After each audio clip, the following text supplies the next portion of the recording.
வணக்கம். இன்னைக்கு வந்து நான் குலோப் ஜாம் செய்ய போறேன். நான் வந்து 2 பாக்கெட் வந்து குலோப் ஜாம் எடுத்துருக்கிறேன். இந்த மாவு பார்த்தீங்களா, நான் எப்பவுமே வந்து இந்த பிராண்ட் தான் வாங்குவேன். அது எனக்கு ரொம்ப பிடிக்கும். இப்போ இந்த 2 பாக்கெட் போட்டுட்டு இதில் வந்து எப்பவுமே எந்த ஸ்வீட் செஞ்சாலும் கொஞ்சம் நம்ம சால்ட்டு போடணும். கொஞ்சம் சால்ட்டு போட்டால் போதும். அதுக்கப்புறம் எப்பவுமே நான் வந்து குலோப் ஜாமுனுக்கு வந்து பால் ஊற்றி தான் பேசுவேன். இது வந்து பால் வந்து சுடலாம் வைக்கல, நான் அப்படியே அந்த பச்சை பால் கடையில் வாங்கிட்டு வந்துட்டு அப்படியே நான் ஊற்றி தான் செய்கிறேன்.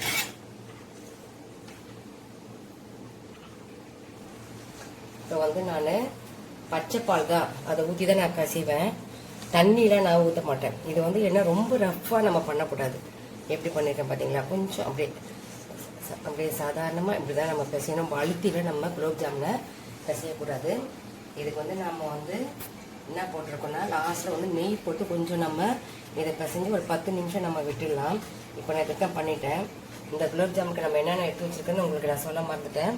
பாலில் பிசையணும், அதுக்கப்புறம் வந்து சால்ட்டு, அதுக்கப்புறம் வந்து கொஞ்சம் நெய் எடுத்து வச்சுருக்கேன், அதுக்கப்புறம் ஏலக்காய் வச்சுருக்கேன், பொரிக்கிறதுக்கு வந்து நான் எண்ணெய் வச்சுருக்கேன். இப்போ வந்து நல்லா இது மாதிரி பிசைஞ்சுக்கணும். இப்போ நல்லா பாலை ஊற்றி நான் என்ன பண்ணிட்டேன், இப்படி பிசைஞ்சிட்டு எப்படி சாஃப்டாக இருக்குது பார்த்தீங்களா, இந்த அளவுக்கு பிசைஞ்சிட்டு அதுக்கப்புறம் நம்ம இது மேலே வறட்சியாகவும் இருக்கிறதுக்காக கொஞ்சோண்டு நெய் ஊற்றிக்கலாம். நெய் நம்ம இந்த டைம் தான் ஊற்ற போகிறோம். அதுக்கப்புறம் வந்து நம்ம நெய் வந்து ஊற்ற போகிறதே கிடையாது. ஏன்னா நம்ம உருண்டை பிடிக்கும் போது கூட ஊற்ற போகிறது கிடையாது. இந்த நெய் பார்த்தீங்களா, இது எதுக்கு நான் போடுறேன்னா, நம்ம வந்து ஒரு 10 நிமிஷம் வந்து நம்ம என்ன பண்ண போகிறோம், இதை மூடி வச்சு கொஞ்சம் இதை அப்படியே ஊற வைக்க போகிறோம்.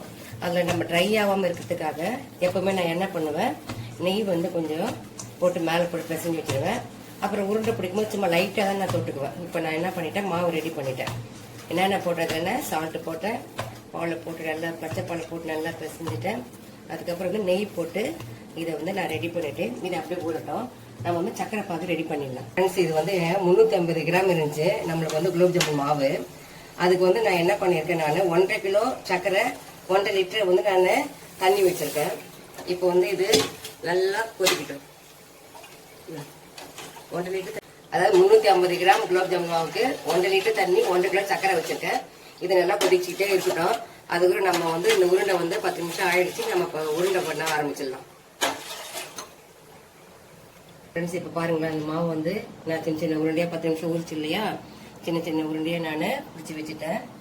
இப்போ நான் இந்த பக்கம் வந்து என்ன பண்ணிருக்கேன், எண்ணெய் வந்து காய வச்சிருக்கேன். இப்போ நான் அதை ஒன்று ஒன்றா போட்டு நான் பொரிச்சு எடுத்துக்கிறேன். இது வந்து பார்த்துக்குங்க, நம்ம வந்து எப்படின்னா ஃப்ளேம் வந்து அதிகமாகவும் இருக்கக்கூடாது, கம்மியாகவும் இருக்கக்கூடாது.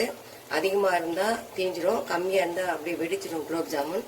அதனால் நம்ம என்ன பண்ணோம், பார்த்து போடணும் ஃப்ரெண்ட்ஸ். கொதிக்க விட்டேன். இப்போ வந்து நம்ம இந்த குலோப் ஜாமுன் உருண்டைகளை ரெண்டுமே ஆறின பிறகு நம்ம என்ன பண்ணணும், நம்ம இந்த ஜீராவில் போடணும் ஃப்ரெண்ட்ஸ். அப்போ தான் வந்து நல்லாயிருக்கும். நம்ம சூடோட சூடாக ரெண்டுமே சூடாக இருக்கக்கூடாது. அப்படி சூடோட போட்டு என்ன ஆயிடுன்னு கேட்டால் குலோப் ஜாமுன் வந்து வெடிச்சிடும். அதனால தான் என்ன பண்ணுவேன், இதை ஆற வச்சு தான் போடுவேன் ஃப்ரெண்ட்ஸ். Thank you friends.